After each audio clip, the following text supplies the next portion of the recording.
পূর্ণভূমি ভারতবর্ষের বিভিন্ন স্থানে ছড়িয়ে রয়েছে ঐতিহাসিক, সাংস্কৃতিক ও তীর্থভূমি। আজকের ভ্রমণ কাহিনী শুরু হবে ভগবান বুদ্ধের বুদ্ধত্ব লাভের পবিত্র স্থান বুদ্ধগয়া থেকে। সঙ্গে আমরা দেখে নেব প্রাচীন ভারত তথা বিশ্বের সর্ববৃহৎ জ্ঞান ভাণ্ডার নালন্দা বিশ্ববিদ্যালয় ও রাজা জরাসন্ধ, বিম্বিসার ও অজাতশত্রুর রাজগীর। 3 রাত্রি 4 দিনের এই ট্যুর প্ল্যানে আমরা বলে দেব কিভাবে যাব, কোথায় থাকবো, কি ঘুরবো, কত খরচ হবে, সব কিছু। আমাদের এই সফর শুরু হয়েছিল শিয়ালদা স্টেশন থেকে। রাত্রি 10:55 আজমির শরীফ এক্সপ্রেস করে পরদিন সকাল 6টায় আমরা পৌঁছে গিয়েছিলাম গয়া স্টেশনে। গয়া স্টেশনের পাশে 800 থেকে 1500 টাকার মধ্যে অনেক হোটেল পেয়ে যাবেন। আমরা কিন্তু স্টেশন থেকে 10 টাকা অটো ভাড়া দিয়ে পৌঁছে গিয়েছিলাম ভারত সেবাশ্রমে। কিন্তু ভারত সেবাশ্রমে রুম না থাকায় সেবাশ্রমের সামনে হোটেল বিষ্ণুতে ছিলাম। রুম ভাড়া 600 টাকা। সেই দিন সকালে 600 টাকা টোটো ভাড়া দিয়ে আমরা পৌঁছে গেলাম বুদ্ধগয়া। প্রথমেই দেখলাম মেট্টা বুদ্ধরাম টেম্পল। এর কিছুটা দূরেই রয়েছে কর্মা টেম্পল এবং থাই মোনাস্ট্রি। ভিতরের পরিবেশ এবং মন্দিরের কারুকার্য অপূর্ব সুন্দর।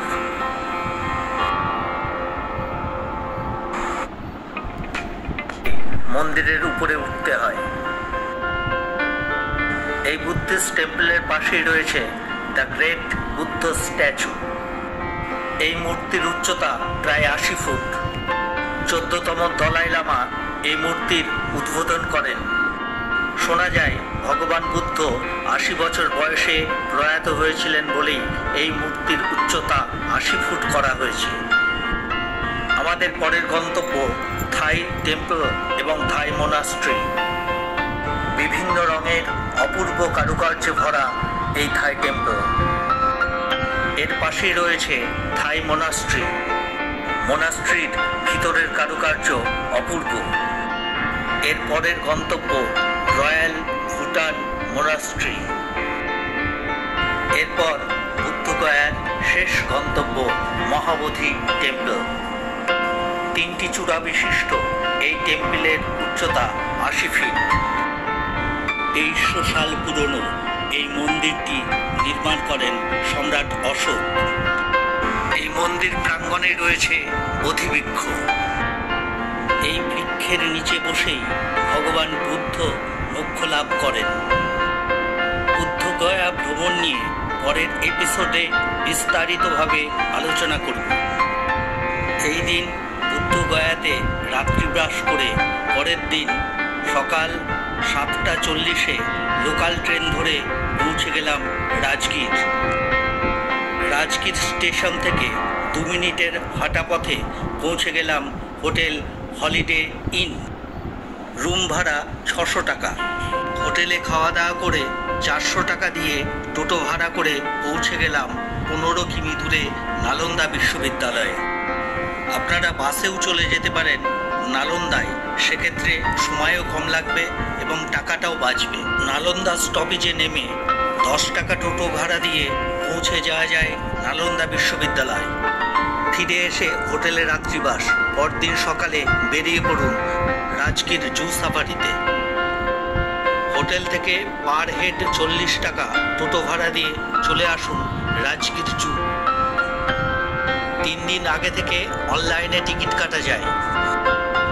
অনলাইনে টিকিট না পেলে সকাল 6টার মধ্যে এসে লাইন দিতে হবে।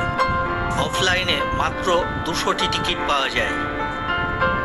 এন্ট্রি টিকিট, গ্লাস ব্রিজ, জু সাফারি নিয়ে মোট 550 টাকার মতো পার জন খরচ পড়ে।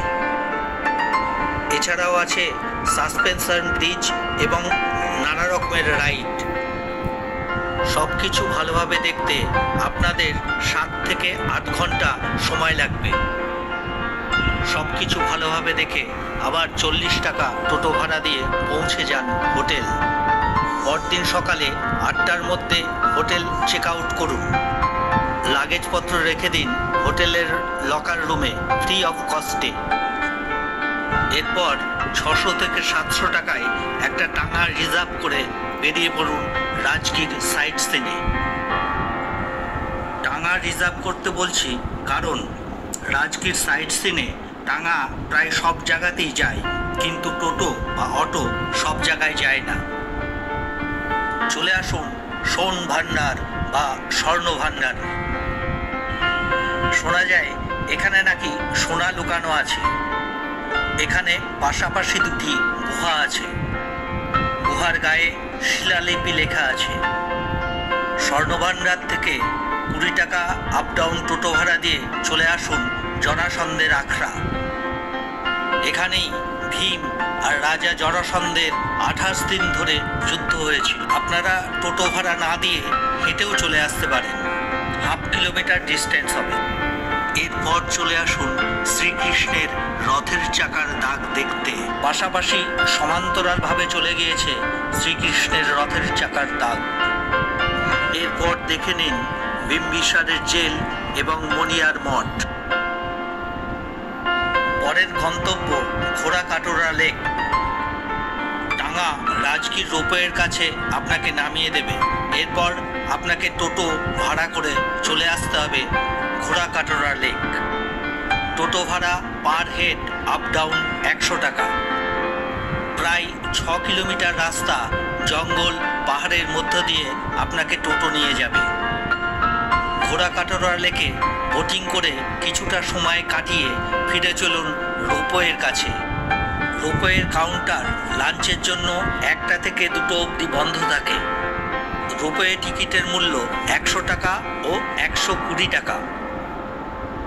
পাহাড়ের নিচ থেকে 7 মিনিটে রোপওয়ে করে উঠে যান রাজগীরের মূল আকর্ষণ শান্তিস্তূপে। শান্তিস্তূপ দেখে 3টের মধ্যে নেমে আসুন নিচে। এরপর হোটেল থেকে লাগেজ নিয়ে বিকেল 4:40-এর ট্রেন ধরে চলে আসুন বখতিয়ারপুর। 4টের মধ্যে স্টেশনে পৌঁছাতে পারলে ভালো জায়গা পাবেন।